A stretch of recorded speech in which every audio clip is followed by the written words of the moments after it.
Good afternoon. Good afternoon and welcome to the Washington Institute. Shh. It's election season in the Middle East. That's a sentence I didn't have a chance to say for many years.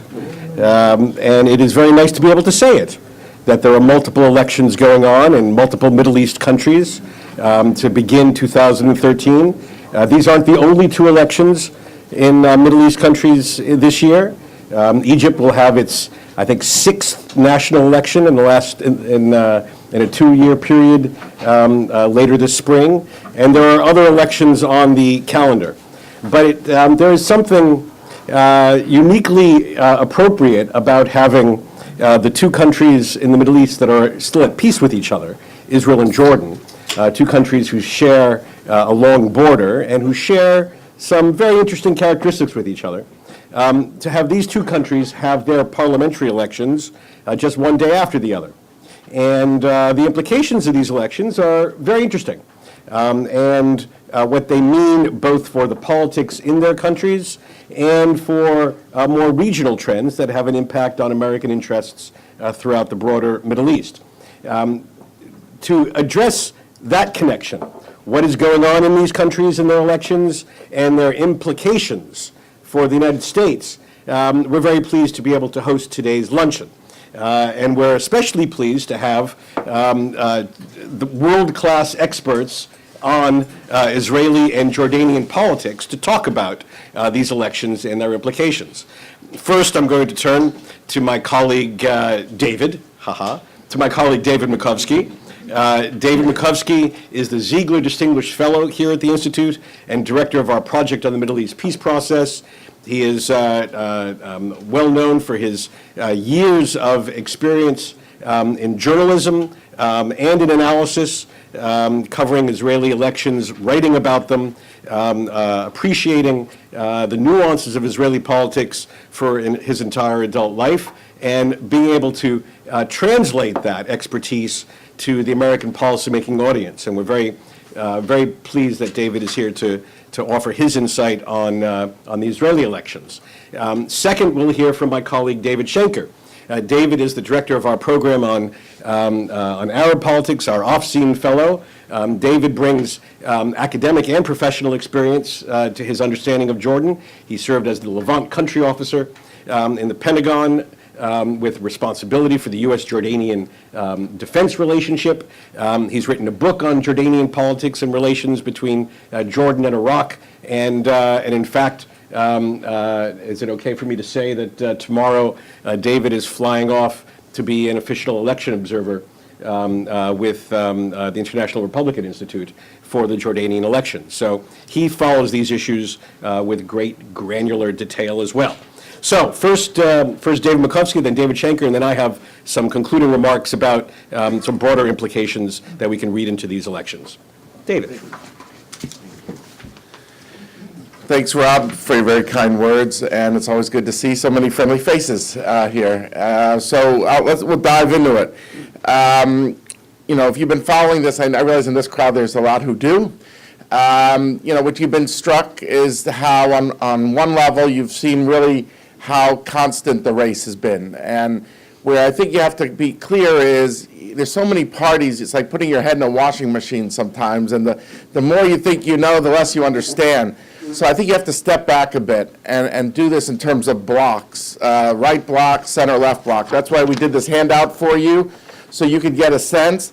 And if you look at the overall numbers, you will see in some ways remarkable consistency between the 2009 and where we are today. In that sense, very little has changed. There has been fluidity, but it's been largely within the blocks, not between them.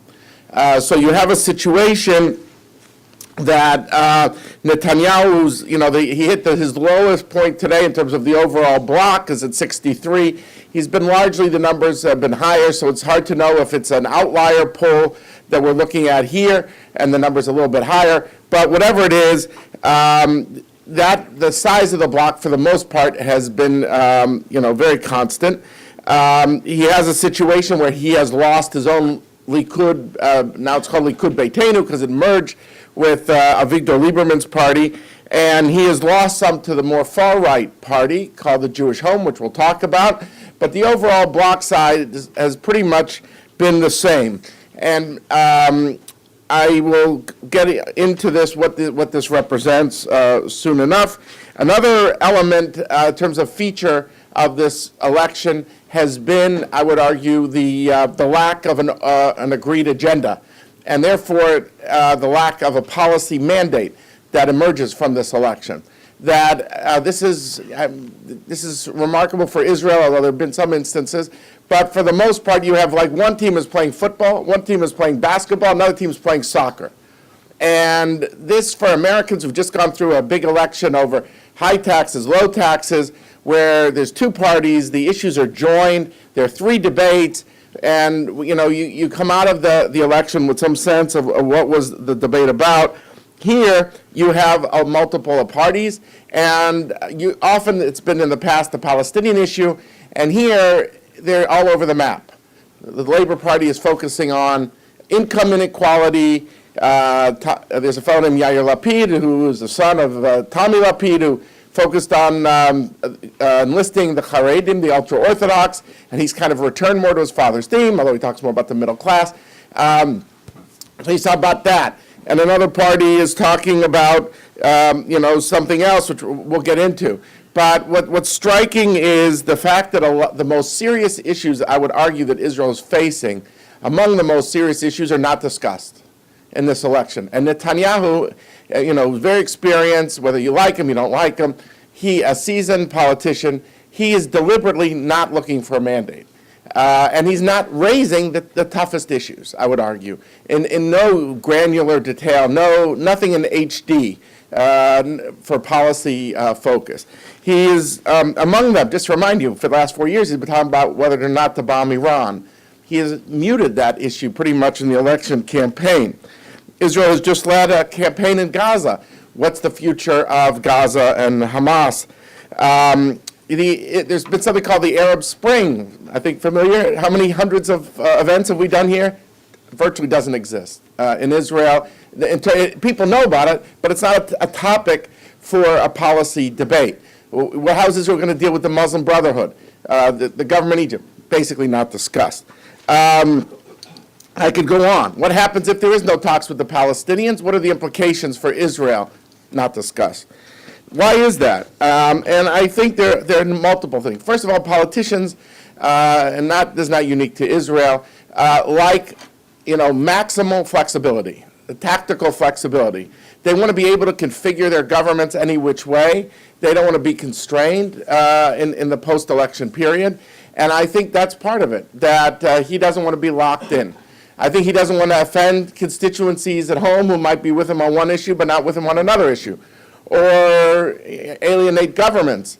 And they're sensitive issues, by the way. I'm not here to minimize. How much can he talk about Morsi in public? At a time where there's no really Egyptian-Israeli political contacts, but there's been intelligence contact. So, and you could say, look, the American situation is a little bit easier. We could talk about taxes because it's up to us as Americans. Every one of these issues I mentioned involves a third party. What does it mean in terms of relations with Obama? What does it mean in relations with, dealing with the Palestinian Authority, Abbas, Morsi in Egypt? How does he deal with the Iranian leadership, bombs them, reaches a deal with them?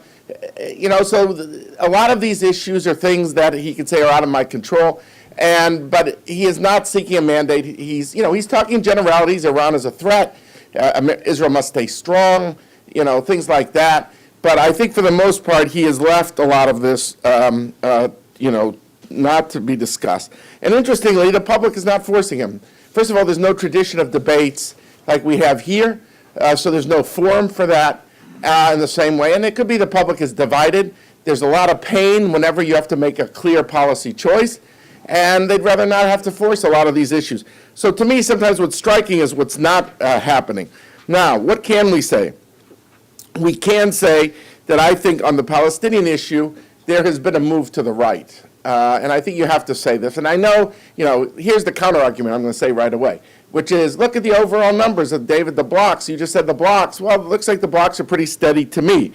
And that is true, but the point is that to get to the blocks, to that number, basically the Labor Party, which is the leading party of the center left, they had to basically take the peace issue and throw it out the window, with its leader, a woman, a talk show host named Shelley Yefimowitz, agreeing not to talk about foreign policy. This is the party of David Ben-Gurion, Yitzhak Rabin, Shimon Peres, Ehud Barak, and some of them are still alive, so I wouldn't say they're spinning in a grave anywhere. But I think it's remarkable for the first time since 1948 that here's the Labor Party having an election and not talking about foreign policy, not talking about settlers, not talking about we're talking about the ultra-Orthodox, but talking about income inequality. I'm not trying to trivialize it and say it's about the price of cottage cheese, but it's which is what she talks about. But I mean, it's a broader than that. It's deeper than that. But still, it's remarkable. So for us just to get even to where we were in 2009, the biggest party now, Labor, basically had to take the peace issue, throw it out the window, and repackage everything as an economics. So I think to say that the numbers are basically the same is not accurate, because she's got a total different focus. It's socioeconomic. And that just gets you to even, basically, to where you were before in 2009. Now, what about the attitudinal change? Look, I look at something called the Peace Index of Tel Aviv University. I think it's very respected academically. They ask the same questions often every month since the early 90s. And the numbers, I must say, are startling. They ask people, what are your views on negotiations? So on one hand, what I would argue, if I had to sum it up in a sentence, two-state solution is desirable, but it's not feasible, and it's not Israel's fault. That, if I had to sum it up, it would be that 59% of Israelis still think two-state solution is what they would like, including 52% of Likud voters, by the way. 70% believe that Israel, it's more important to be a Jewish state than it is to have the entire land, and but they say the talks will fail for reasons unconnected to Israel. Now, you can agree, disagree, but the numbers are 61% of all Israelis, including 67% of all Israeli Jews, who constitute 80% of the public and actually vote even on a higher percentage than that there is no chance for progress in the foreseeable future, and this has nothing to do with Israel, quote unquote. 55% of the Jewish respondents say they are on the right, 21% say they're on the center, 17% say they're on the left. That's their self-definition. Now, that I don't remember numbers like this ever. And the shifts within the center bloc have basically confirmed this. Another sign of the rightward shift is not just the polls and not just how Shelley Yefimowitz has reconfigured her own party, but it's that, look what happened to the Likud list. The counter-argument there is that a lot of the people who voted in the Likud primaries aren't going to even vote for the Likud in the general election. They go and vote for the Jewish Home election, Jewish Home Party, the farther right party. But in the meantime, they've done a lot of damage because only 2 of their top 30 say they're for a two-state solution. That includes Benjamin Netanyahu and a guy I never heard of named Shama Cohen. Those are, I think, the only 2 who have come out on record for a two-state solution on the Likud list today. Guys like Dan Meridor, Mickey Eitan. I wouldn't put Benny Begin in as exactly a political moderate, but he's judicious in the use of force, and he didn't want to put authorized outposts on Palestinian land, and he was booted out. So it's almost like Richard Lugar maybe with the Tea Party, that here are these venerable people who have suddenly been, displaced by young Turks who are to their right. Now, another sign is this Jewish Home Party. It's a meteoric rise from 3 seats in 2009 to about 14 or so in the polls. And the numbers, by the way, really shoot up after Bennett criticized Netanyahu. He didn't go in on the ground in Gaza. I think most Israelis were glad he didn't do a ground invasion. They would have lost a lot of soldiers. But at a time that Israeli cities were being rocketed, and the government didn't go in, and that includes Netanyahu, and that includes Lieberman. By the way, Netanyahu, as far as I know, has never authorized a ground invasion, incursion, since he was prime minister in 1996. And compared to Olmert, who did 2, the 2006 war in Lebanon, the 2008-9 war with Hamas in Gaza. So Bennett criticized him, said you had to have gone in on the ground and root out Hamas, and his numbers virtually doubled. Now, to be fair, not all of the rise of Bennett is related to military issues or settlements.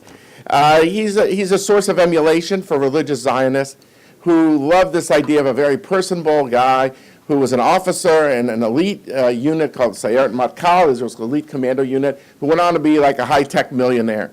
And he lives in Renana, which is like, I guess, Israel's equivalent of Westchester or something like that. I mean, you can argue that point, but basically. And he was the head of the settler movement, didn't live in the settlements.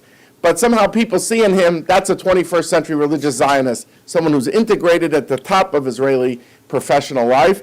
And the religious Zionists who see themselves as a middle-class movement for the most part, even in the settlements after they left the caravans, they live in red-tiled homes, they like Bennett. So it's not all, an ideological issue in terms of the land. Now, why is this happening? I would say 3 points, and then I'll go to the final thing I want to say, which is what does this mean for Washington? The 3 points, why is this happening? I think, frankly, it goes back to 2006, that the land for peace equation is broken. And that is that the Israelis thought if they got out of Lebanon in 2000, Gaza in 2005, they're out. They'll never get flowers from any Palestinian, but maybe they'll get quiet in those zones. But that's where they got rocketed from. So, as some of you have heard me say before, they feel if they didn't like the book in Gaza, they don't want to see the movie in the West Bank. And that has hurt that cause. And the United States, we have not come up with a way to restore confidence in that equation, nor has anyone else in the international community. So it has hardened political attitudes, I would say, that, and I want to be careful how I'm not misinterpreted by any journalist, but I think Hamas and Hezbollah have done more to help the Israeli right than anyone else could. I'm not saying they're for the Likud or the Likud is, but that's really, the rockets have really led to the rise of the right. The second element is the ascendance of political Islam with the Arab Spring. On one hand, it's not discussed, but I think it's the elephant in the room. It's the context for everything, and that is that, basically a lot of Israelis would say, so Abbas gets a state in the West Bank, but look at the wave of political Islam, he'll be out within a week, Hamas will take over. The American approach is to say, if you want to stop further radicalization, create a two-state solution so the moderates have a victory. And the Israelis are skeptical that they'll be able to hold on to that victory and that it will be meaningful. The third element, I think, is the UN, which you have to admit has never been popular in Israel. For decades, Zionism is racism. There's a built-in, 1975, built-in majority of all these, the Organization of Islamic States and other third world countries that have not been predisposed to Israel. And so Israel's never done well with them. But when Israelis watch every night on their television sets the slaughter in Syria and don't see the Russians and the Chinese condemn them, they don't think they should be so excited if they condemn them over apartments in East Jerusalem. And so I think that is added to it. Now, there might be others. I'm sure in our discussion people have other ideas. Now, none of this should be, anyone who knows me knows, none of this should be seen as an excuse to do nothing. So I want to be sure I'm not misinterpreted there either. But I would argue that if the new administration of Obama in the second term is trying to develop a strategy, there needs to be a public strategy of the profound disbelief, by the way, not just on the Israeli side, on the Palestinian side. They've been at this for very long, and they don't see results either. And unless there's a public strategy, nothing's going to change. You've got two risk-averse leaders in the case of Netanyahu and Abbas, and without clear public support for action, they have no real incentive to take risks. So let me just make the final point, which is what does this all mean for Washington, and what does it mean after the election? Look, during the election, Netanyahu basically played off of Washington. I mean, he didn't say that publicly, but basically he was going after the Bennett voters. He was kind of insulted that he was outflanked. And he thought, look what I've done, and who is this guy? And he's coming against me. And so the whole 3 months, they would condemn him from the State Department, the White House, over settlement expansion. And he would use that to say, I'm not afraid, I will stand up. And just this week, there was an unconfirmed report of Jeffrey Goldberg saying that President Obama said certain things about that Netanyahu's actions are self-destructive.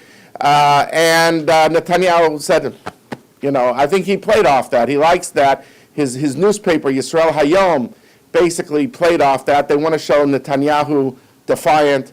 They feel that plays well in getting some of the Bennett voters back. But I think once the election's over, I think it shifts very quickly, because then the real world returns, and he has to deal with the world, and he's got to deal with the administration that's going to be in for 4 more years. And I think he doesn't play off the administration that way, but he's going to have to deal with it. And that gets into what sort of coalition does he put together. And because the key issue for America and Israel this year on a Middle East issue is Iran. That's going to be the top issue. And you could imagine that these two leaders, Obama and Netanyahu, will be tested, not by each other, but each of them will be tested in a way how they manage their differences, which are known, in this crucial year.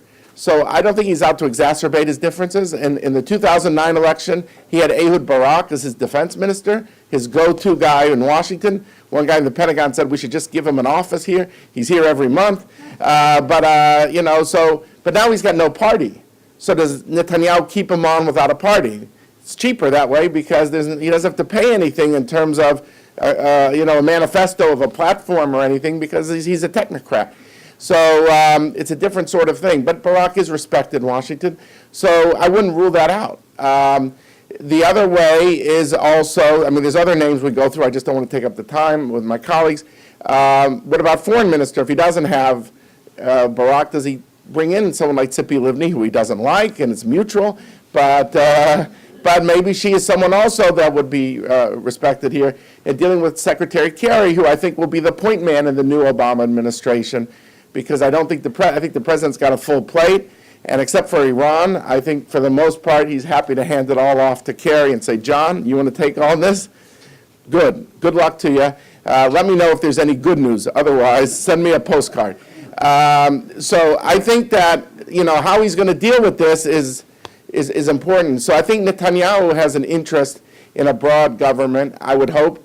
I just think this is the key moment is after the elections. We'll be going through weeks where every day there's going to be another headline. This is my final point. Every day there's another headline, and you're going to hear other people putting forward trial balloons, bargaining positions, this portfolio, that portfolio. Just, you got to just let the dust settle, and it'll probably it could take up the whole month of February. But I tend to think that how Netanyahu configures this government, and there's all these press stories about how him and Bennett don't get along because Bennett was once his chief of staff, and his wife, is the most important player in the government, and she doesn't get along with Bennett. You're going to hear a lot of gossip. I don't know. It'll be easier for him. The least resistance approach is just to have the right and the ultra-Orthodox who have been part of his base since the start of his career in politics. That would be easy for him, but domestically, but that will make it harder for him internationally. And therefore, I think with so much at stake, I wouldn't be surprised if quietly, not publicly, quietly, the United States and other friends of Israel abroad would signal to him, you have your choice. You can't say I'm constrained by electoral constraints when you have options. And you could decide what sort of government do you want. The key is to have a coalition that fits the mission and not a mission that fits the coalition. And with that, I will stop and turn it over to my colleagues. Thank you all very much. Very good. Thank you, David. David. Thank you. These are going to be the first parliamentary elections in the kingdom since the Arab revolts. Relatively speaking, I think the kingdom has weathered the storm of the regional turmoil quite well to date. There have been protests since 2011. They've been persistent and routine, but they haven't reached or even come close to reaching critical mass. The regime has taken care not to respond, by and large, with great violence, and so far they've avoided this cycle of violence of funerals and demonstrations that have generated large crowds in other states.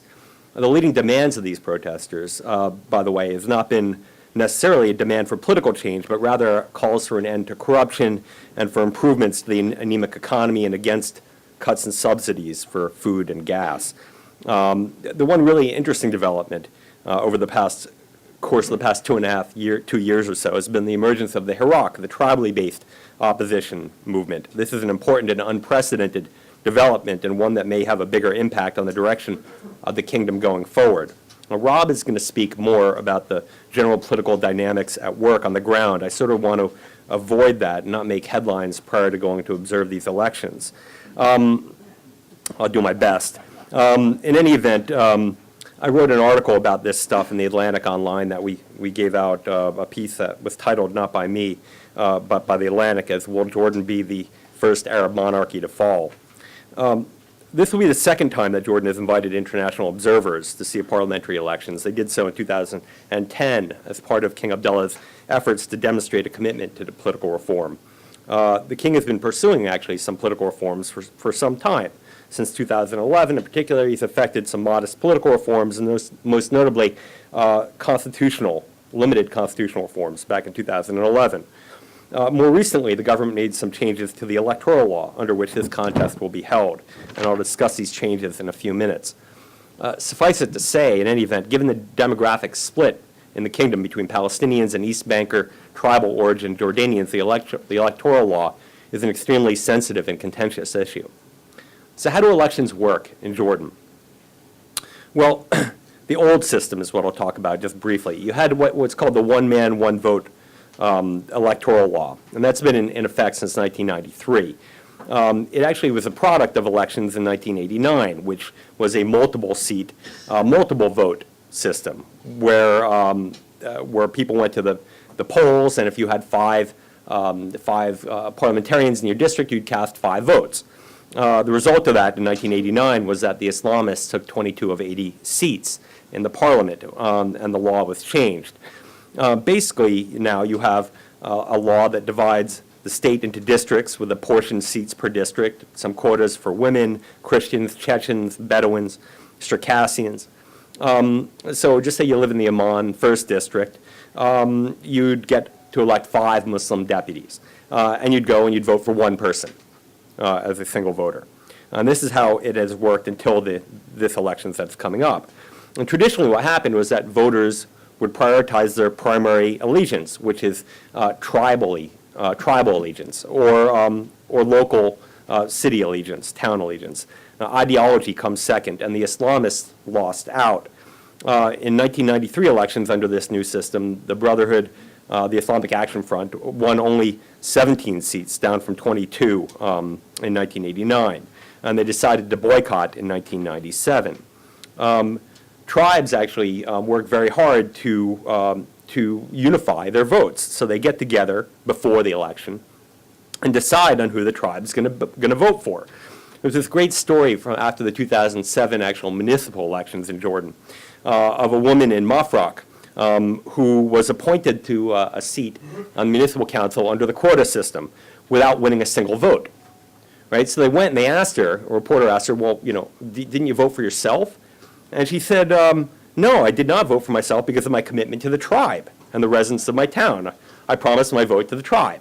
So anyway, I think this happens across the board in Jordan. That's one factor of tribal strength here. The second factor is gerrymandering. And I think that you have an electoral map that was handed out to you. Just very quickly, if you take a look at the populations of the governorates and the numbers of seats in parliament, the Karak governorate has some 250,000 residents, and it has 10 seats in parliament. There's nearly 1 million citizens in Zarqa, and they only get 11 members of parliament. In 2007, there were roughly 9 times as many voters per parliamentary seat in Amman's 2nd district as they were in the 6th district of Karak. The point here is that Amman and Zarqa are primarily Palestinian places. So that's gerrymandering. Just in terms of the system, in 2007, the parliament was expanded from 80 to 110 seats. That year, you had 104 independents, including 6 women, who got in on the quota system, and 6 members of the Islamic Action Front. In 2010, the parliament was expanded again to 120 seats, but this time the Muslim Brotherhood boycotted. There was a quota that was expanded to 12 women. You actually had 13 women out of the 120 in parliament, because one woman won in Amman. Her name is Reem Badran. She's the daughter of the former Prime Minister, Mudar Badran. The government said that there was some 53% overall voter turnout. Some people dispute that. Back in 2010, the turnout was up to 80% in Bedouin areas. It was 34% in Amman. So what is the Islamist position on this? Well, they reject the current electoral law that I'll talk about in 1 second. Basically, they call it undemocratic, that you only get one vote for however many parliamentarians that you're voting for. Instead, they advocate a system that is a mixed electoral law with 50% of the seats being determined by a party list, a national list, and 50% by district. In 2011, it seemed that a new electoral law might be forthcoming. The king talked about it. He appointed a new prime minister, Hussein, and there were discussions, closed door, but much of it leaked, about what was being offered in terms of electoral reforms. What was being talked about was something like instead of one man, one vote, one man, two vote, right? Maybe get two votes in the, maybe and with a national list that was added. The Muslim Brotherhood, for whatever reason, didn't agree. Maybe it wasn't enough. Maybe they were feeling emboldened by the Muslim Brotherhood takeover in Egypt, by Islamist inroads in Syria. For whatever reason, they didn't take whatever deal. But apparently, the prime minister wasn't very happy with the deal that he offered in terms of electoral reform either, because he resigned shortly after and came out and criticized the palace for not being serious about electoral reform. In any event, the new system. So what is it? Well, in 2012, in June, they passed a new electoral law with 2 amendments. The amendment basically says that the country would adopt a mixed electoral system with a closed national list of 27 members of parliament who would be elected on a national list system, a party system. That's 18% of the total seats, because the parliament would be expanded from 120 to 150 seats. Okay, the women's quota would be increased from 12 to 15 seats. All told, what you're going to have is a system with 108 seats to be elected by district. You will have 15 additional seats for women. The top percentage women who win the most votes by percentage in their district will beat out even people who get more votes for them, men that get more votes than them. And then 27 seats for the national list. And I think, in general, if you look at it, the system looks perhaps designed to cap Muslim Brotherhood representation in Parliament, because the Muslim Brotherhood, the Islamic Action Front, has basically a leg up on a country where political parties were, until very recently, banned. So the Brotherhood has a built-in advantage, and this would have limited it. Now, the new key development, though, within this system is that the king has committed that the largest bloc in Parliament will form a government. Right? Traditionally, the king has appointed the government. This is a change. You also have a new independent electoral commission that was established, headed by the highly respected former Minister of Foreign Affairs, Abdullah Khatib. And they've done some things that are also new. They have printed ballots now. It used to be write-in ballots. They have made it so that you have to vote at a specific polling station in your district. There's a lot more transparency. They also did, in an effort to drive turnout, they did this very big new voter registration drive, where they registered over 2 million people. And they were the government was very pleased with this, but it's important to point out that there are 3.7 million eligible voters in Jordan. So only 2 million registered. So what does the electoral landscape look like? Well, you now have nearly 1,500 candidates competing for seats in Parliament, right, for the 150 seats. 606 candidates are on the local level, the Da'ira Mahaliya, and 867 are running on the general district, on the list system. You have 61 parties that have registered for elections for the 27 total seats. We're in uncharted territory here. But this is a little flavor of what some of the parties look like. You have the National Current, Al-Tayyar Watani. Their slogan is, it's actually very nice in Arabic, Suad min Hadid Libna al-Ordun al-Jadid. Wings of steel to build a new Jordan. The head of the party is the Speaker of Parliament, Abdul Hadi Majali. And they're running for 22 out of 27 of the seats. And they're probably an odds-on favorite among the parties. They may win 5 seats or so. You have the Labour Party. They have a number of candidates. Their slogan is human dignity and social justice. They have 12 candidates on the ticket. They have the Sons of the Plowmen, Abna al-Harathin. They're Jordanian nationalists. They have a platform based on anti-corruption, citizenship, economic development, restoring confidence in the administration, and a bigger role for the Jordanian state. The Democratic Advancement Party. Their symbol is bread, freedom, and social justice through a civil democratic state. They are an amalgam of the Ba'athist Party, the Progressive Arab Ba'athist Party, the Jordanian People's Democratic Party, Hashad, a big leftist party. You have Al-Watan, which is actually another favorite to win multiple seats. Their slogan is the people want citizenship, the people want national unity, and the people want Palestine. The leader of this party is Atif Tarauna. He's an MP and a former deputy speaker of parliament. There's the National Jordanian Union. The head of it is a guy named Mohammed Hashman, very rich, ambitious Jordanian businessman who owns Jordanian Aviation, which is the second largest airline in Jordan. Their symbol is a green airplane. He's a monarchist, unabashed, but wants more effective parliament.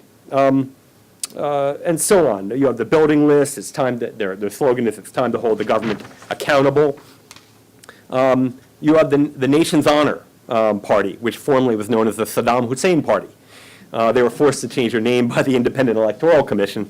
Reminiscent of Mohammed Morsi the other day, the head of the party was asked about the name. He said it was a misunderstanding. And partly, he said it was named after a candidate on the ticket named Saddam Hussein Walid al-Hawamdeh, but also, of course, to honor the former president of Iraq.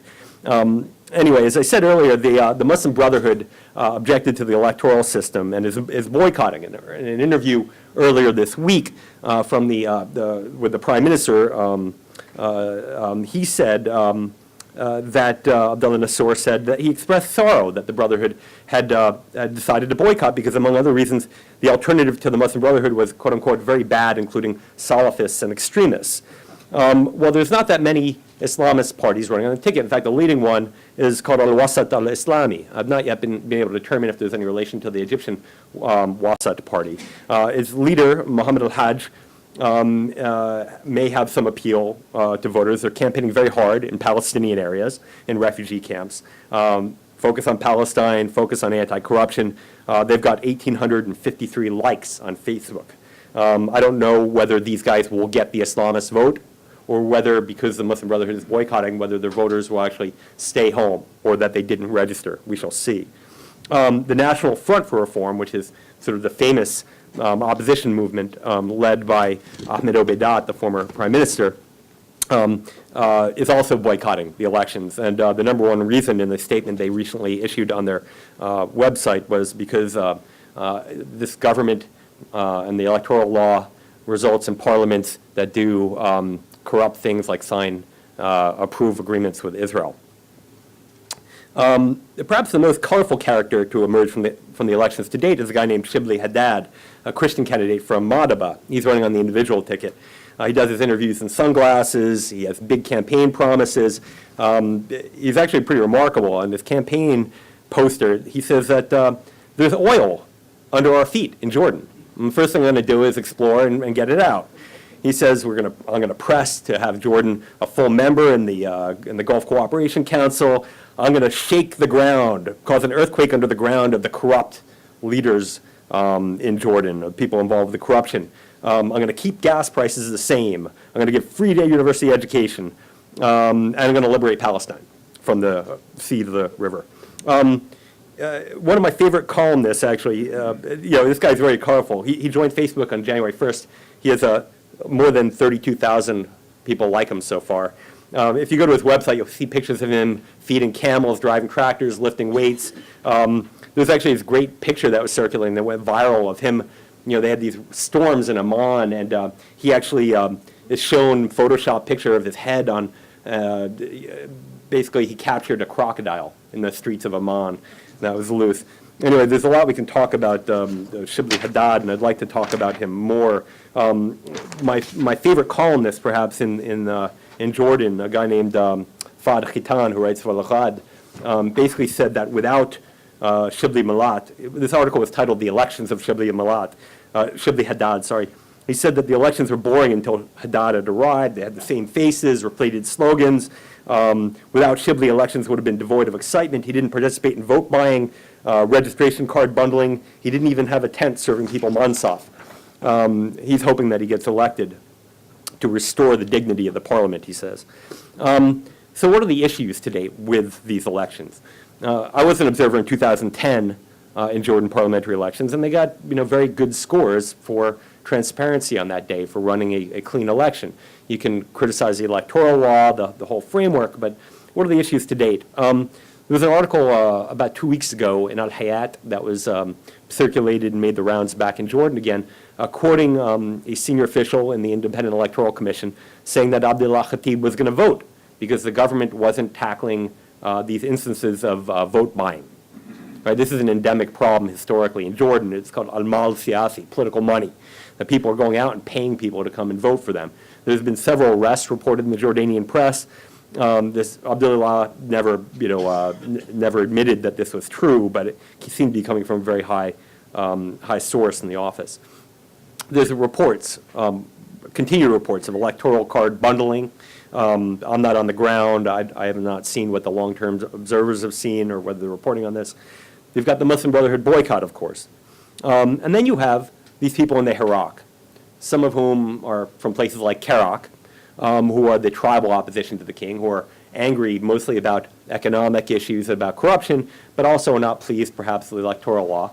And they're burning their electoral cards, their electoral registration cards in Kerak. They burned maybe 2,000 or more so far. I don't know what this means for whoever wins in Kerak, probably not much. You also had some violence in Kerak last week. Actually, this week you had a high schooler who was killed by security forces protesting, of all things, after the English exam, the Tawjihi secondary school English exam. I don't know why. You had also one incident that was sort of widely reported in the Amman rumor mill that really points to perhaps the king's intent on pursuing reform. This is a story that's circulated about the chief of the royal court, Abu Karaki, meeting with Amjad Majali as a member of parliament and dozens of members of parliament. This happened maybe back in October. And the popular perception at the time was that the royal court was meeting with this bloc in parliament to determine what the next government of Jordan is going to look like, right? To try and comprise a government before even the next elections, something that's supposed to be determined by the results of the elections in the largest bloc. One senior Jordanian official confided to me that this was a real disgrace a couple months back. In any event, whether it's true, what happened during the meeting, this I don't know, but what I'd say is that the story and the perception doesn't generate a lot of confidence in the reform process. The key issues to look at, the turnout, right? With so many candidates, I think the government and the palace is looking forward to a lot of people coming out because there's a lot of candidates and a lot of people have different allegiances to different candidates.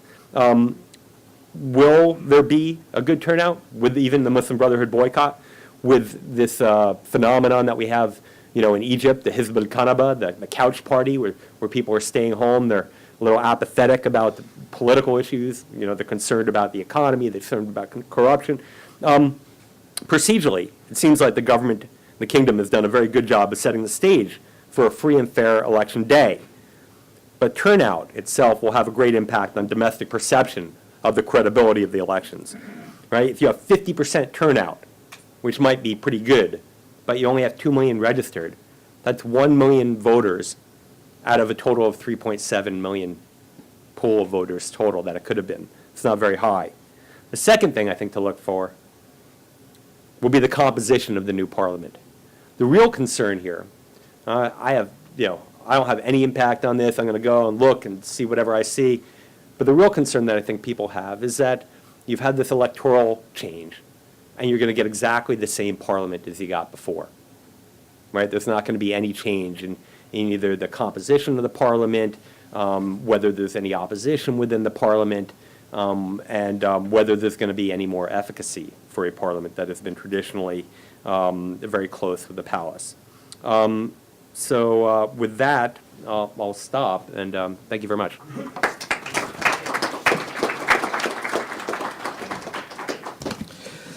Thank you, David and David. I think you've both given really great insight into the processes that are going on and what is likely to happen as a result of these elections. I want to step back a bit and ask the basic question: why should Washington be interested in these elections?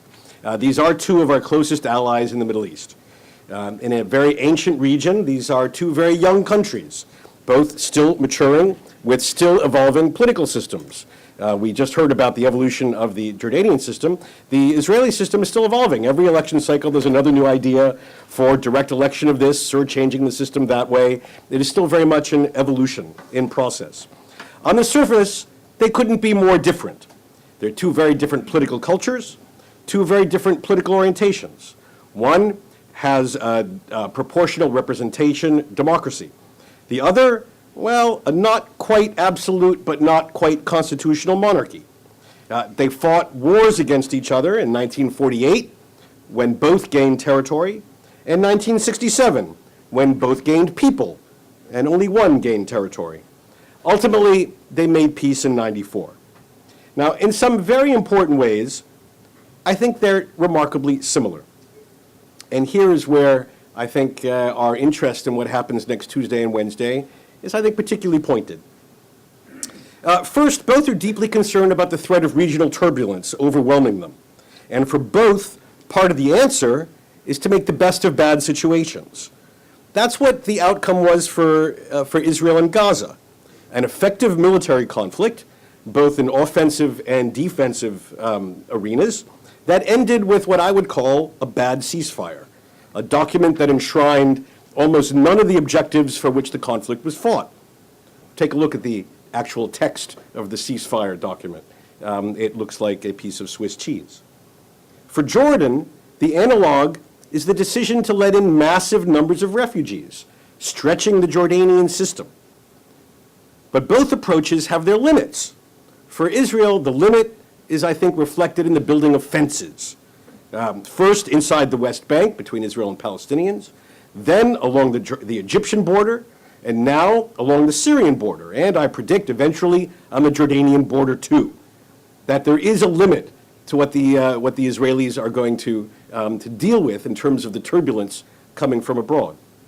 For Jordan, the limit is reflected, I think, in a man's reluctance to get too deeply involved in the Qatari-Saudi effort to arm the Syrian opposition. They know that if there's blowback, it won't be against Doha or Riyadh, it'll be against Syria's near abroad, which is them. So they each have their own definitions of where they draw the line and where the turbulence of the region is going to affect them. Secondly, both Jordan and Israel have leaders who are out of step with and to the left of their country's political center of gravity. Now, strange as it sounds, as David just explained here on my left, Benjamin Netanyahu is the most liberal, left-wing peacenik in the Likud. He advocates a two-state solution when no one else in the Likud, at least names that any of us have ever recognized, on the Likud list, holds such a view. Now, similarly, King Abdullah is the most pro-peace, pro-American person among the Jordanian political elite. Look at the political elite. Neither leader reflects the consensus of their governing elite. Rather, both leaders define the margins of their governing elite. It's a very important point, and it applies to both Jordan and Israel. Thirdly, as everyone knows, both Jordan and Israel have complex and difficult relations with Palestinians, internally and regionally. There's no need to go over the history here. Now, ironically, as David pointed out over here, the Israeli system actually provides for more representation of Israel's Palestinian population, otherwise known as Israeli Arabs, than Jordan's system provides for its Palestinian population, as you can see from the maps that David Schenker passed out. And just as parenthetically, since I've been spending the last few days helping my high school son with his civics test, it's actually not gerrymandering. The correct term is malapportionment. Gerrymandering is when you draw the lines in an egregious manner. Malapportionment is when you draw the people in an egregious manner. Regionally, the fate of the Palestinian Authority is of great concern to both Amman and Jerusalem. Alone among Arab states, Jordan has an interest in the survival of a non-Hamas-led Palestinian Authority. Israel, of course, has such an interest too. And for all the posturing, security cooperation with Israel, which has been a key, though not the sole element, in preventing terrorism emanating from the West Bank for several years now, security cooperation is one of the only two red lines that the Israelis really have when it comes to international support for the Palestinian Authority. The other, in my view, is whether the PA decides to use its newfound status at the United Nations to press cases against Israel at the International Criminal Court. The interests in a non-Hamas-led PA among both Amman and Jerusalem are strong. Fourth, both rely on the United States for their security and well-being. Yes, each is independent and fiercely so, but each also has its unique vulnerabilities. Jordan has relied upon external patrons for its entire existence since 1921.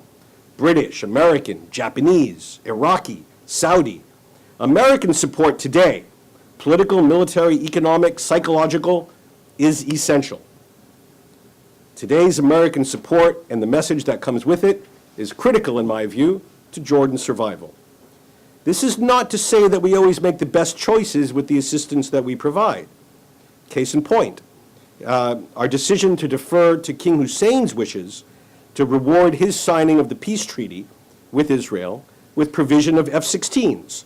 The dollar value was high, but the political payout visible to the people of Jordan was minimal. So too, I would say, with Israel. U.S. support for Israel is a critical element of Israel's deterrent posture. America's role in preventing Iran's pursuit of a nuclear weapon is, I would say, essential for Israel. But it goes beyond that, as Israel's support for Iron Dome underscores. And here it's more than financial. Israel is a country with $250 billion GDP. It didn't really need the United States to provide $205 million to facilitate a life and death instrument of defense as the Iron Dome. The strategic connection was what mattered most here, and that's what I think we need to focus on. Both also worry, however, that the United States will be attracted elsewhere by the allure of other interests in the region, and will turn on them. Will turn on Jordan, will turn on Israel, and both therefore need continual reminders of America's loyalty and commitment. Now, everybody thinks that this is a trope of U.S.-Israeli relations, and I'll say a bit about that in a minute. But people don't actually recognize how much this is a trope of American-Jordanian relations. It's au courant today to compare President Obama to President Eisenhower. For Americans, many Americans think this is also the image that the Arab world would welcome, given Eisenhower's position on Suez. But Jordanians have a unique history, and they hear Eisenhower and hear something different. Jordanians in the know that it was Eisenhower who signed off on a National Security Council policy directive, NSC 5820/1, if you're really interested, designed to reach out to the forces of Nasserism and Arab nationalism, which were then considered to be the authentic politics of the Arab world in the 50s and 60s. This NSC document actually envisioned the partition and demise of the Hashemite Kingdom of Jordan as a reasonable price to be paid for good relations with Nasser. Go look it up. So, when Jordanians see an administration widely perceived, justifiably or not, but widely perceived as an enabler of the Muslim Brotherhood, and they read laudatory stories of Obama as a modern-day Eisenhower, their ears pick up and they go on alert. Now, similarly, of course, with Israeli leaders. Israeli leaders connect the dots better than any 4 or 5-year-old can connect the dots. they see President Obama choosing as his nominee for defense secretary someone who might do an excellent job in the varied responsibilities that come with managing the Pentagon, but who also has no track record in support of the president's signature Middle East policy, the prevention of an Iranian nuclear bomb. Israelis also heard the president lay down a red line on Syria's use of chemical weapons in recent weeks, and then, just last week, heard the chairman of the Joint Chiefs essentially say, oops, gee guys, it's a lot harder than you think. One cannot therefore begrudge Israelis, and our Arab friends for that matter, from having considerable concerns about what all this presages for the Iran nuclear challenge. So, when you look at these two elections, what do we see? We see two small, resource-poor countries who rely on the wits of their people and the export of something intangible for their national survival. In Jordan's case, it's the idea of moderation, a political culture that is fundamentally more peaceful and enlightened than the culture of states around them. Remember, Jordan has on one side Iraq, which committed genocide against its own people, Syria, which is currently committing genocide against its own people, and Saudi Arabia, which has no compunction severing limbs as a criminal punishment. In Jordan, by contrast, the usual punishment for insulting the king or doing some other such crime is to lose one's passport or spend a few days in a reasonably comfortable jail. In Israel's case, the intangible asset is a little different. It's twofold, and the two parts are connected. First, Israel's intangible asset of its export is the idea that Israel is the remedy for the world's oldest hatred. And second, that Israel is not only, but should be, held to a higher standard than its other neighbors. Now, elections, what we've just heard about in great detail, have little bearing on these realities. In fact, these may be the least consequential elections in these countries in recent times. In Jordan, the question on everyone's mind, will the winds of the Arab Spring blow into the kingdom, has very little to do with next week's election. Because in Jordan, the issue of reform is not the pivotal issue to determine whether the winds of change will blow through the kingdom. I know that's a rather heretical comment, but let me say it again. The issue of reform is not the issue which will determine whether the winds of change blow through the kingdom. That's because reform in Jordan is not a unifying clarion call for the opposition, because the very word means something different depending on who you are. To a Palestinian, reform means more political power to complement the economic and demographic weight you already have in the kingdom. To a Transjordanian, reform means the exact opposite, more economic certainty that you will not lose out to Palestinians, and certainly no shrinking of long-standing political privileges. The real variable about the winds of change blowing through Jordan is whether a critical mass of disaffection takes hold among the regime's core East Bank supporters. So far, that is not the case. But the king, his regime, all need to take steps soon to ensure that it doesn't happen. And there are certain, I think, very important steps that could be taken. We can talk about that. The U.S. has a strong interest in this, and there's much we can do to help. In Israel, as David just said, there is stunningly little suspense about the broad shape of the election results, and there hasn't even been much substance to the policy debates within the elections. So in both Jordan and Israel, the political situation after the elections will look pretty much the way it does before. But each government will still face profound decisions, internally and externally, that will have enormous implications for the health of the country, defense of the nation, and stability of the system. Election results that don't change the distribution of power, but which leave the governments still facing profound decisions, sounds awfully like the United States. Thank you very much. Good job. open the floor to your questions and comments. Professor Shiftan, if you could take the microphone, keep your questions fairly brief, and point or identify to whom you are posing the question.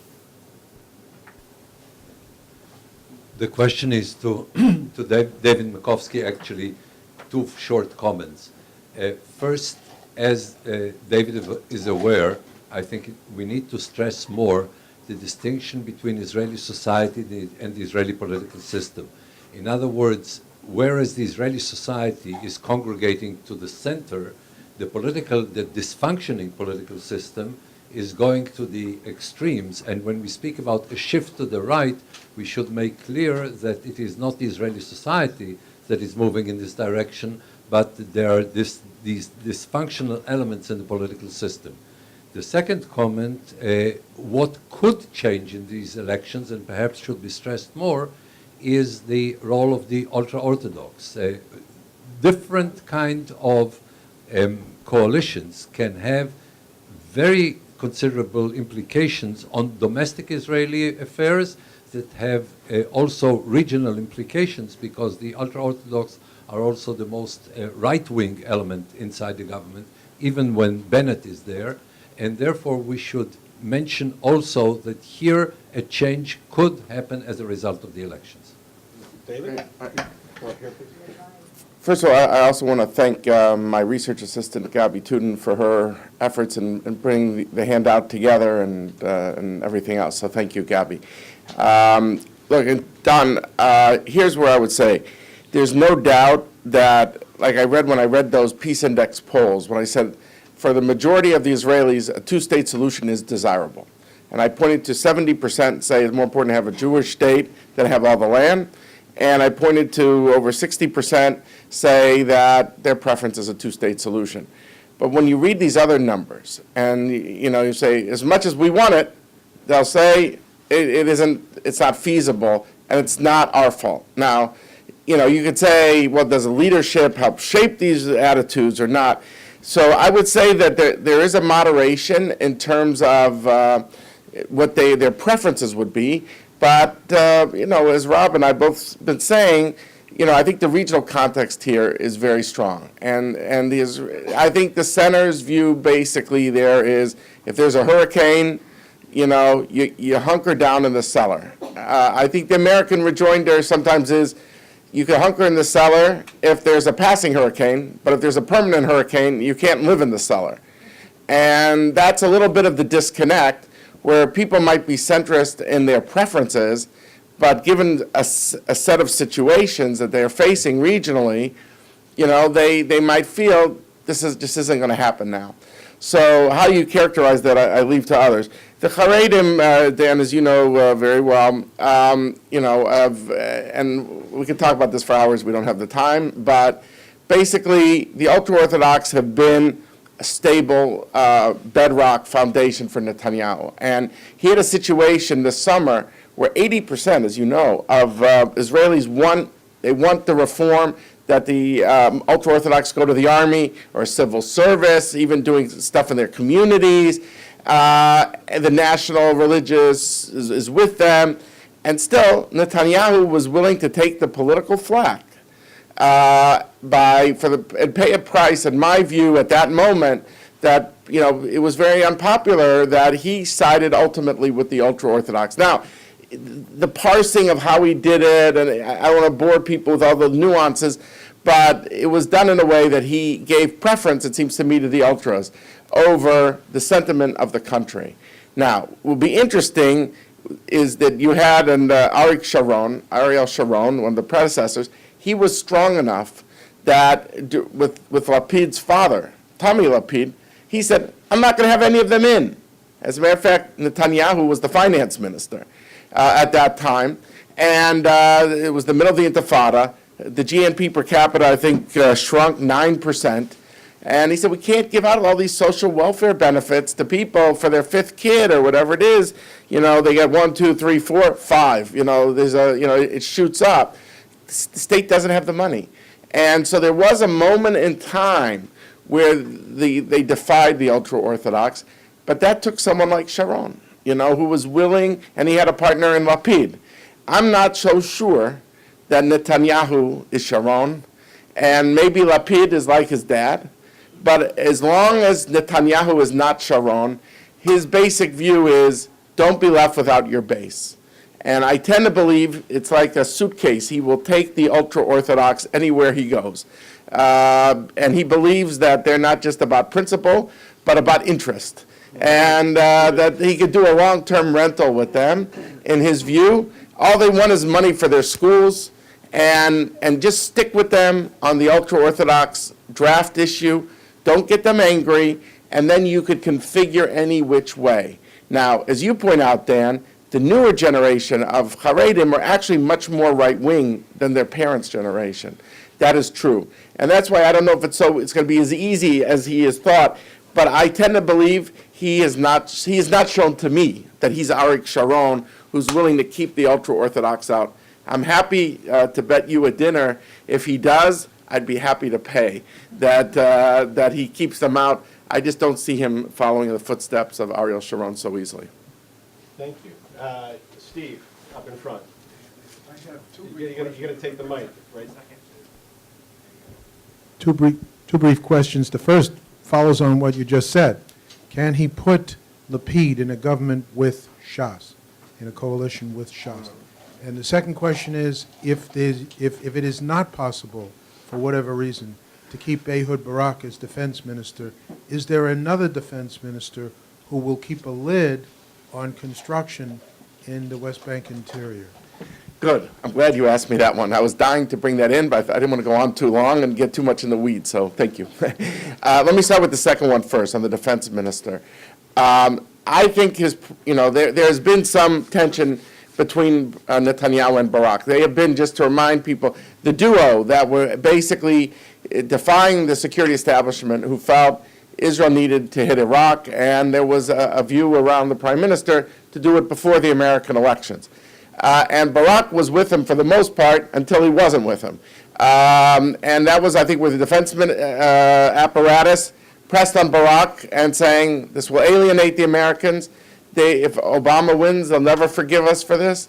And prevailed on Barak not to do it. And it somehow got back to Netanyahu that Barak was telling the Americans, I stopped Netanyahu. And like I'm the responsible adult in the room, so to speak. This led to some tension between them. But I think, for the most part, that he sees in Barak much more of a kindred spirit. I mean, I will go revive the history back to the time they were in the elite commando unit, and Barak was his commander in 1970. But they are, people who believe that you work in unconventional ways, but you got to get to your target. And he wouldn't have to pay Barak anything. Now, it's possible, though, that is whatever he would like to get Barak back in, that there's too much pressure from within the system, because you got a guy like Boogie Yalon, who's a visiting fellow at the our institute for a year, who's the Minister of Strategic Affairs, a Deputy Prime Minister, was a former Chief of Staff. He sees that's got his name written all over it.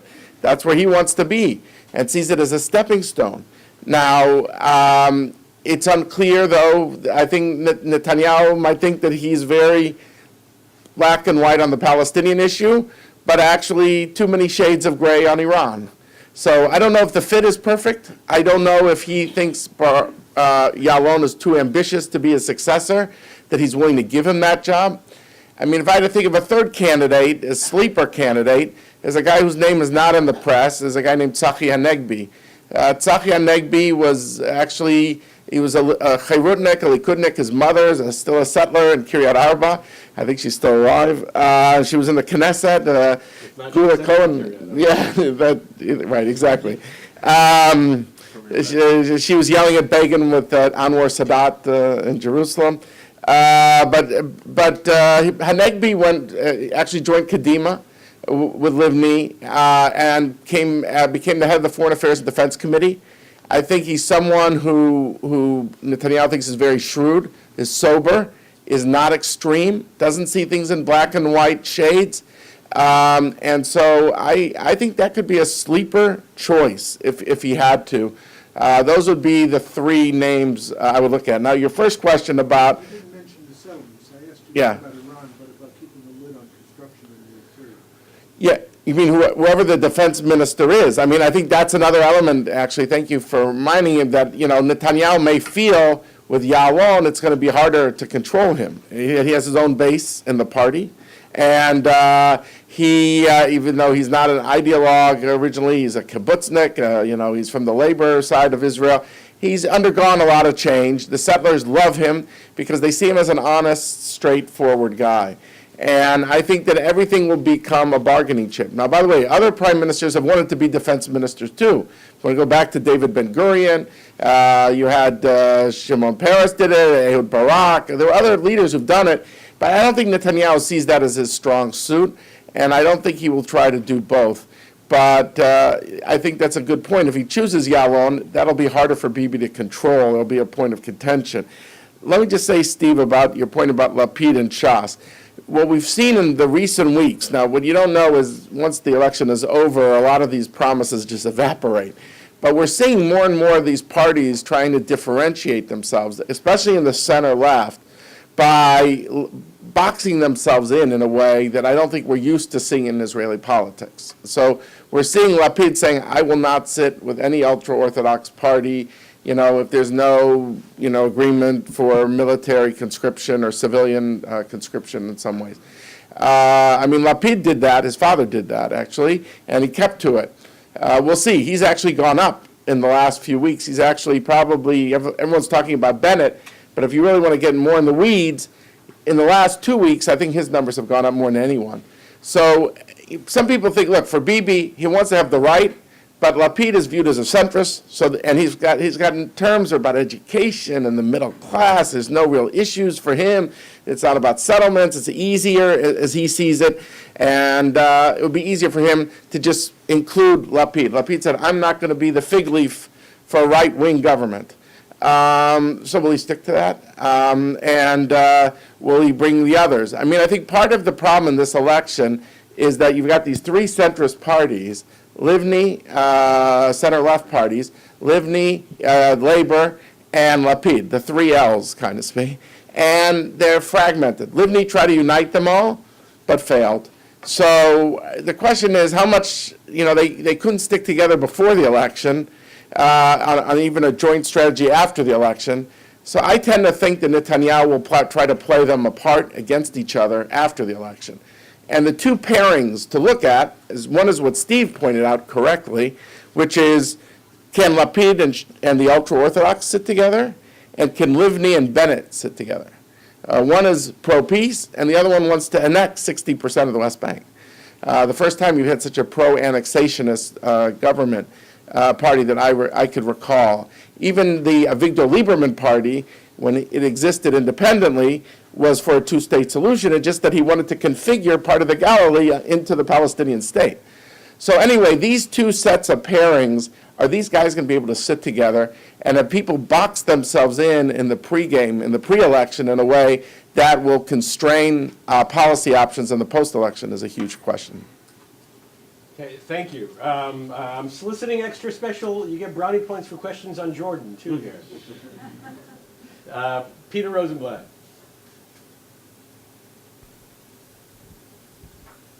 Sorry, Rob. This is for David. David, has the president's reported statement about what's in Israel's best interest had any impact at all? Oh, yeah. Yeah. The Jeffrey Goldberg column? You're referring, right. That is played, and I think ironically, I try to say in my remarks that I feel it's actually been really used by the right more. I look at Yisrael Hayom, this newspaper in Israel, funded by this fellow from Las Vegas, Sheldon Adelson, who you heard about in the Romney Obama. He's a player in Israel, big time, and his newspaper is now has the most circulation. It's a free newspaper, so it has displaced Ma'ariv, which is kind of on its last legs, and some other papers leading to some other problems. I won't get into bore you with all the media wars, but what you look on their front page yesterday, you could see how, they're saying how the Likud is standing up to American pressure as they see the Goldberg column that they think it was a plant by one of the president's people right before. Now, we have no way of knowing, the thing hasn't been confirmed. It could have been said, one of Obama's people to him 6 months ago, and he wrote a column before the election. It's unclear that it is as nefarious as some claim. But clearly, just like I said, in the pre-election period, all of Netanyahu's effort, because he sees there's basically no fluidity, no. It's like a dead market that way of getting any center-left votes, where he's seeing that, like, this guy Bennett is eating his lunch. And so he's appealing to those voters and saying, I'll stand up to American pressure. So he's playing off that Goldberg column, and his pro, the media, the pro-Likud Yisrael Hayom is helping him in that regard. Whether it helps him vis-a-vis Bennett, I don't know. Again, you have to be careful. I mean, I always try to look at all these polls as a general trend without saying, here's this one poll. So we'll know soon enough whether it's hurt him in recent days or not. But right now, he's using it to his advantage. You're saying it hasn't helped the left. As far as I know, it has not helped the left at all. Just one more word on this, because this issue came up if you look at Jeff Goldberg's blog. And he was asked about this, and he said, I think his view was you shouldn't interpret these comments as being connected to the election, but rather they were made in response to the E1 announcement, and it's in that context. My humble analysis is whoever made these comments didn't have a very good understanding of Israeli politics. For whatever reason, because the implication, any intern at the Washington Institute would be able to tell you, which is, because we have the finest interns in the world, any intern at the Washington Institute would be able to tell you that this sort of comment would be used in the Israeli political context as a poster for television advertisements and front page editorials by the Israeli right. Which one would have difficulty imagining would be the rationale for whoever actually made the comment.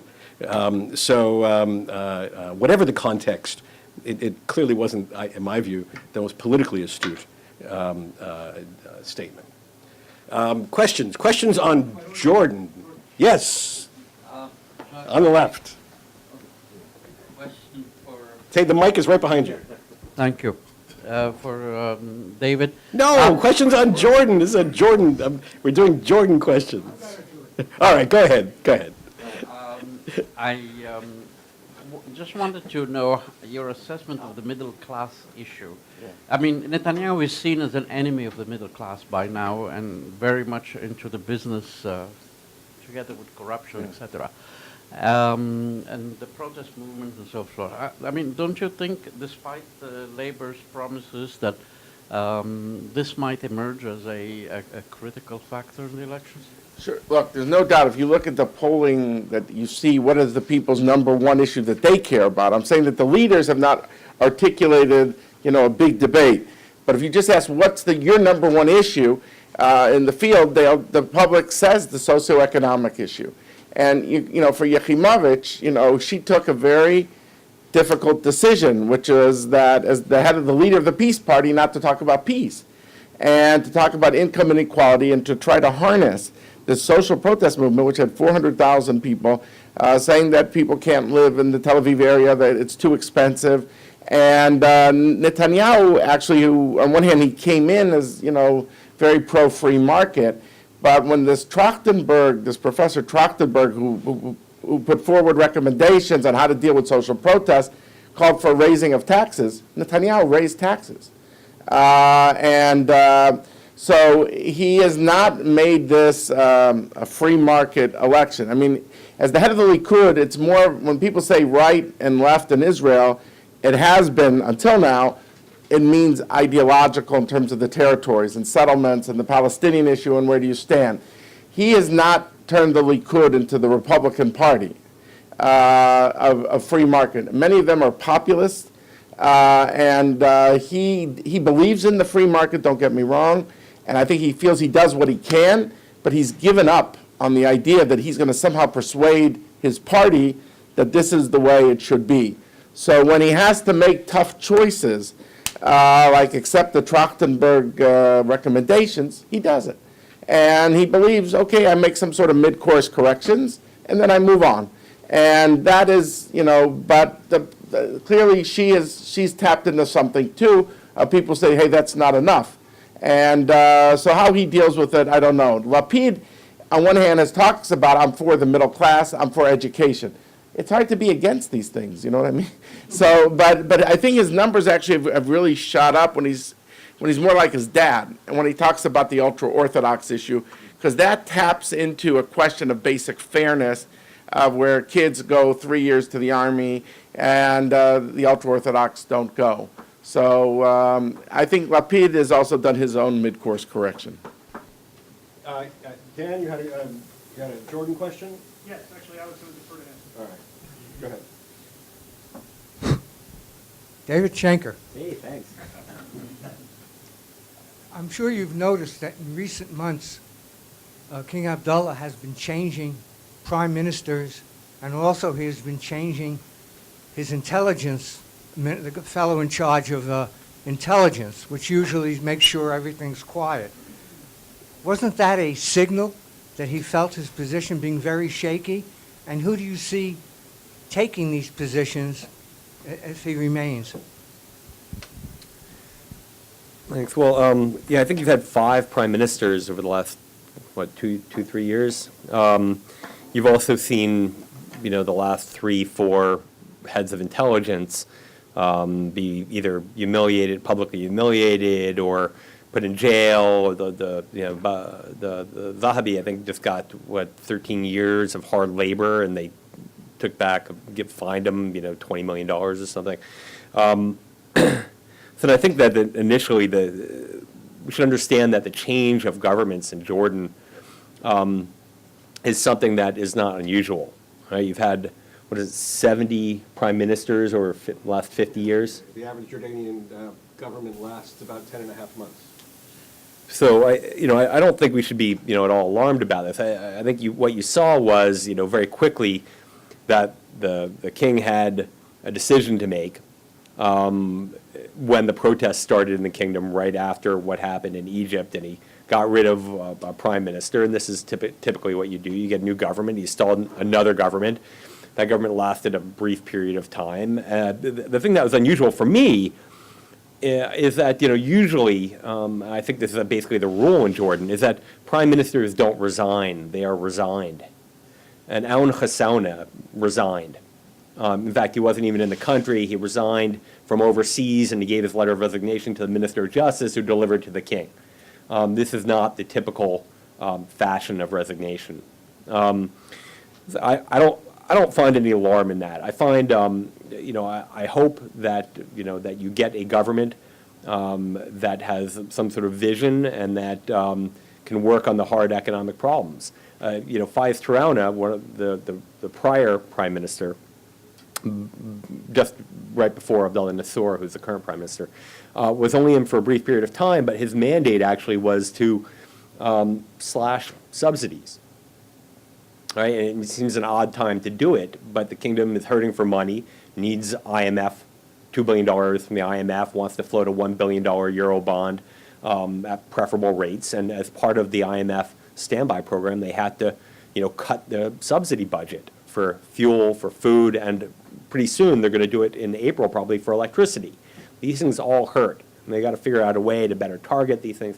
But the movement of personnel isn't really a problem. On the intel side, I would say one thing about that, and I think Rob and I are totally in agreement on this. The king relies on the Mukhabarat, on the GID, the General Intelligence Directorate, for ensuring in many ways the stability of the kingdom. This is a really important tool, and it's staffed primarily by East bankers, very loyal to the king. But when you start firing or imprisoning or accusing of corruption one leader of the GID after another, it's got to damage the morale of this organization. And I don't think that's a healthy trend overall. And I'd be very selective in who I chose next to lead this organization. I think these are our key choices, just like the selection and the election of a prime minister. Yes, go ahead. David Schenker. As you and Rob both indicated, the Jordanian elections won't have that much effect. The Majlis at the best isn't very powerful. How do you see the trajectory and development of the Islamic Action Front? There's been a tension inside between Hamas and the East Bankers as far as how to relate to Arab Spring. Do you see them as becoming more militant, or how do you see things developing? Thanks, Paul. I'll give this a crack, and Rob might have something to add when I'm done. Much has been made of the divisions, internal divisions between the hawks and the doves, as it were, within the Brotherhood. I think this is pretty much settled. There may be some murmurings here, but Hamas controls the Muslim Brotherhood in Jordan, both the Brotherhood and the Islamic Action Front. This is a solved issue for the time being, they have not been as conciliatory. And I think the trajectory of the organization will both be determined by developments in Egypt, by developments in Syria, because this is an organization that has been emboldened by the political gains of the Brotherhood in Egypt. And when you have what seems to be a good bet that you have an Islamic government that emerges also in Syria, when all is said and done, I think this will also further embolden and put pressure on the Brotherhood and the kingdom to be even less conciliatory toward the king and be part of the system. Already you have external actors making a play here. Little noticed over the past year, but I think really a key issue of what we're going to see going forward, or a key bellwether, was what happened, I think it was like 11 months ago now, where the Muslim Brotherhood Central, Qaradawi, the Shura Council in Qatar, basically ordered Abdul Majid Thunaibat, the former leader of the Muslim Brotherhood in Jordan, who had been sitting in the Senate, appointed by the king, in the Jordanian Senate, was ordered by Muslim Brotherhood, the mothership, to resign. And so he quit the Senate, right? So you have the Muslim Brotherhood giving orders to people that are political actors in the kingdom, right? And I think we're going to see more and more of this, sort of these external, the states, the governments, the brotherhoods, start to have some impact or try and direct the behavior of the Brotherhood in the kingdom. I think that's incredibly dangerous, and I think we got to do what we can to try and limit the impact of these actors on. Now the other point, which I think is problematic, is that because the Brotherhood is viewed as now a Palestinian organization, even though it has traditionally had a huge element of East Banker, tribal element within the Brotherhood. These days, because it's seen as a Palestinian organization, if you want to be an Islamist and you are not a Palestinian in the kingdom, where do you go? You go the Salafi route, right? And we're starting to see within the tribal community something that we've never seen before, right? Okay, we always have, you have Zarqawi, Abu Musab Zarqawi, and Zarqa, et cetera. But this growth and appearance of a Salafi movement in the kingdom that will be encouraged and will blossom with what's happening to the north, all these Salafis in Syria. I think this is something really to keep your eyes on, because that's not going to take away from this 15, maybe 20% of the people in Jordan that support the Muslim Brotherhood. This will be in addition to. It's going to be a different pot, and I think it's a troubling trend.